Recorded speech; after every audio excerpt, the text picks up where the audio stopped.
지난달 정부가 집값 상승세를 잡기 위해서 11호 부동산 대책 발표를 했죠. 서울 전역과 경기도 12개 지역이 규제 지역으로 확대 지정이 됐는데요.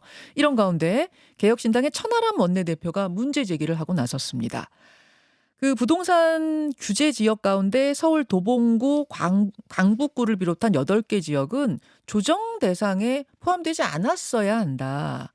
이거 처리하지 않는다면 행정소송도 불사하겠다 하고 나선 겁니다. 자, 이게 어떤 얘기인지 천하람 원내대표에게 직접 들어보죠. 어서 오십시오, 천 의원님. 네, 안녕하세요. 천하람입니다. 예, 오늘 주제는 부동산이긴 합니다만 네. 앞에서 김준일 평론가에 의해서 잠깐 소환도 되셨어요, 천하람 의원. 아니 뭐 사람 그 좋은 단어 다 놔두고 뭐 육중하다고 그렇게. 아니 물론 이게 객관적으로 반박하기는 쉽지 않은 얘기입니다. 이게 저도 부끄럽지만은 운동을 좀 더 잘 해야 되는데 배로는 아마 국회의원 최상위권인 건 맞기 때문에 제가 객관적으로 반박할 수는 없지만 그래도 그 사람한테 너무 육중하다고 이렇게 뭐 유감스럽습니다. 네, 농담이라고 하고 나셨으니까 그럼요, 너그럽게 그럼요. 받아주시고요. 네. 어제 아무튼 그 육중한이라는 단어가 도마에 올랐습니다. 네. 무슨 일이 벌어졌느냐? 운영위에서 조금 전에 보신 것처럼 씨름판 같은 상황이 벌어졌어요. 국민의힘의 송원석 의원과 민주당의 이기현 의원이 배로 떵떵떵 한 3-4번을 부딪히는 이런 장면이 벌어졌습니다. 어떻게 보셨어요? 최악이죠. 그리고 우리가 사실 국회에서 선진화법이 통과된 이후에는 최소한 몸싸움을 하는 추태는 많이 줄어든 상황이었습니다. 예. 그런데 이게 뭐 누가 가해자나 피해자 논란을 떠나서 굉장히 보기 안 좋은 일이고, 그러니까 우리가 국회라고 한다 그러면 예. 단순히 국가의 법을 정하는 기구다, 입법부다라는 걸 넘어서서 국가에 있는 모든 회의체 중에 사실은 가장 중요한 기구 중에 하나고, 그렇죠. 그리고 이게 모든 회의체에 나름의 본을 보여야 되는 기구잖아요. 예. 근데 이게 정말 뭐 요즘 눈 뜨고 보기 민망한 일들이 벌어지다가 국감 마지막 날에 이렇게 최악의 장면 또 배치기까지 나와서 굉장히 안 좋고요. 또 한 가지 정치 전략적인 면을 좀 고려하면 네. 이거는 송원석 원내대표가 전략적 사고를 못한 거예요. 저는 누가 잘했고 잘못했고는 좀 뭐 불분명한 면이 있다 하더라도 예. 부딪혔을 때 예. 계속 부딪히지 말고 송원석 원내대표가 먼저 손 들고 뒤로 빠졌어야 됩니다. 왜냐하면 이게 어제 국정감사가 사실은 김현지 부속실장에 대해서 공세를 세게 할 수 있는 국민의힘 입장에서 기회인데 이게 김현지가 살짝 어떻게 보면 초점에서 약간 이탈하고 배치기가 오히려 부각이 됐어요. 배치기에 묻힌 김현지 실장? 그렇죠. 왜냐하면 이게 제가 이제 어제 운영이 돌아가는 거 보면서도 네. 민주당 입장에서는 파행을 시키는 게 무조건 유리해요. 운영이 국감 진행되는 시간을 줄여야 되는 거죠. 왜냐하면 김현지에 대해서 파상 공세가 들어올 시간도 줄이고 네. 중간중간에 파행하고 정회해서 시간을 벌자라는 게 민주당의 기본 전략인데 여기에 어떻게 보면 국민의힘에서 좀 빌미를 준 격이 아니냐. 빌미를 줬거나 뭐 말렸거나 그렇게 그렇죠. 뭐 그거는 뭐 저도 100% 판단이 되진 않지만 그런 면에서 이게 앞서 코너에서도 쇼츠 정치 이제 유튜브 쇼츠에 우리가 중독된 국회의원들과 지지층 이런 얘기를 했는데 네. 비슷한 저는 효과가 있었다고 봐요.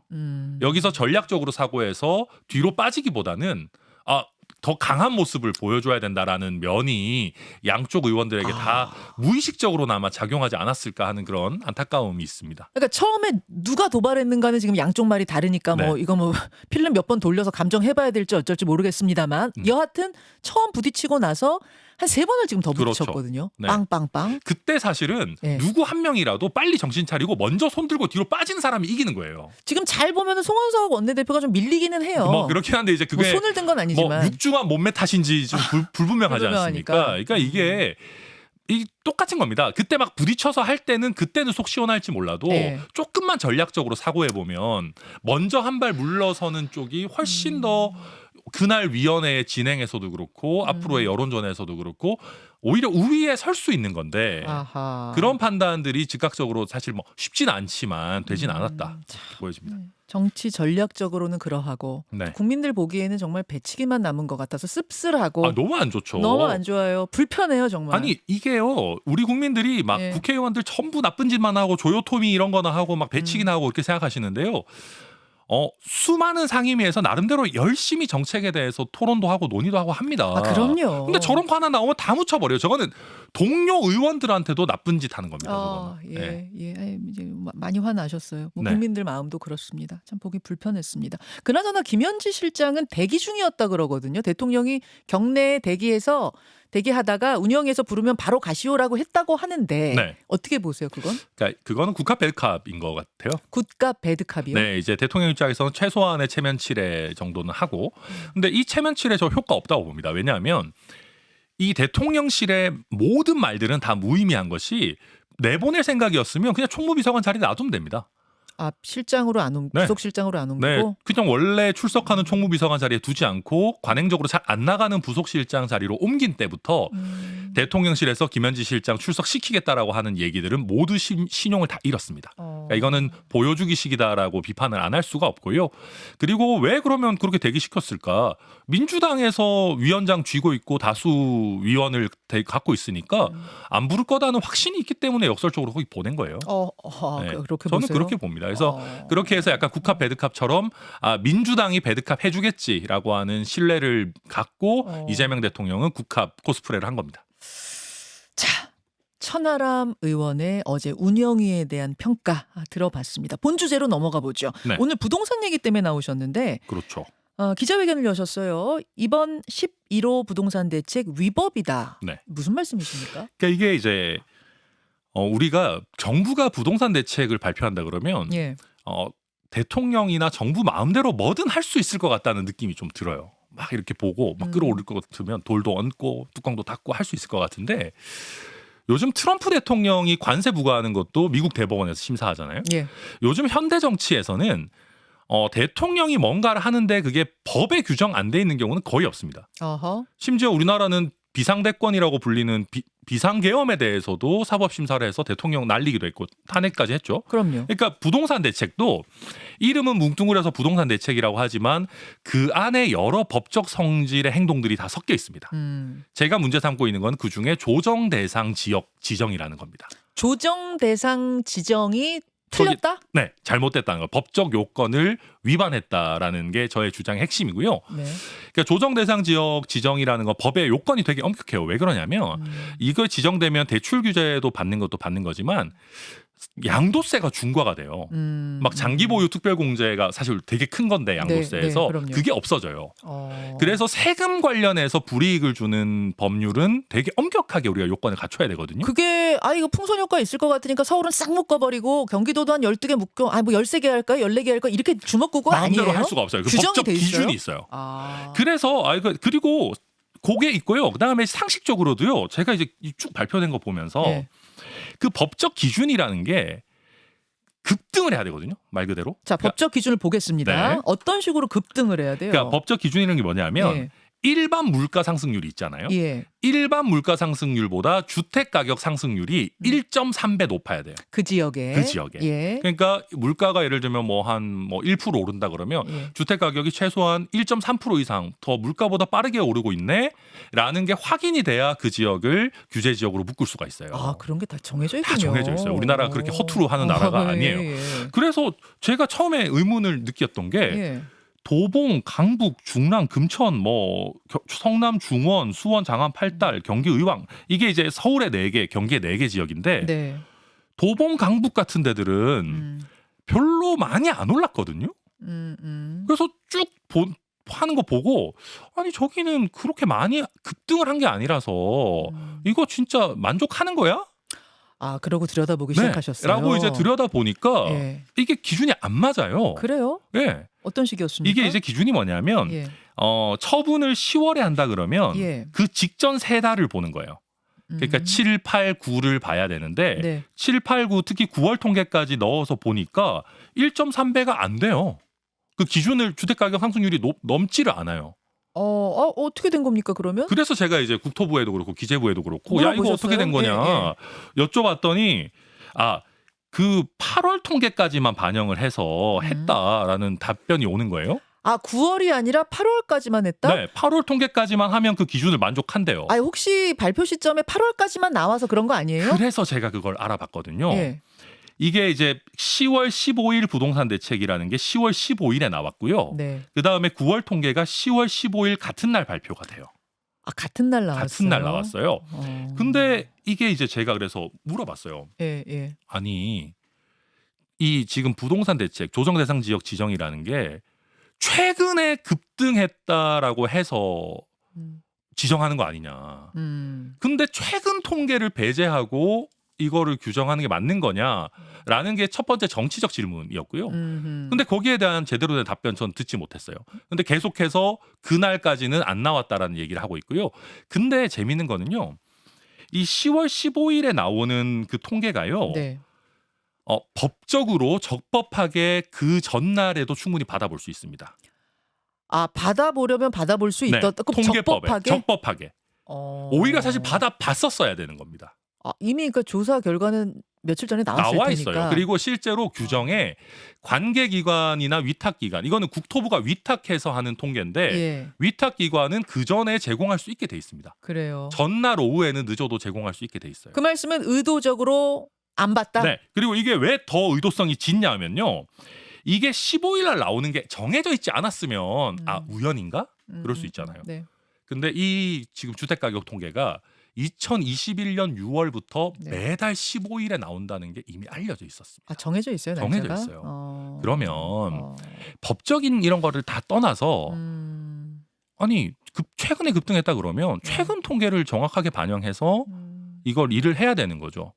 그러면 15일에 이걸 왜 꼭 발표해야 됩니까? 15일에 통계가 나오면 16일에 발표하면 되는 거잖아요. 그리고 여기서 제가 법적으로 하나만 더 들어가면 네. 이게 11호 부동산 대책이지만 실제 처분의 공고 그다음에 효력 발생은 10월 16일에 했거든요. 네.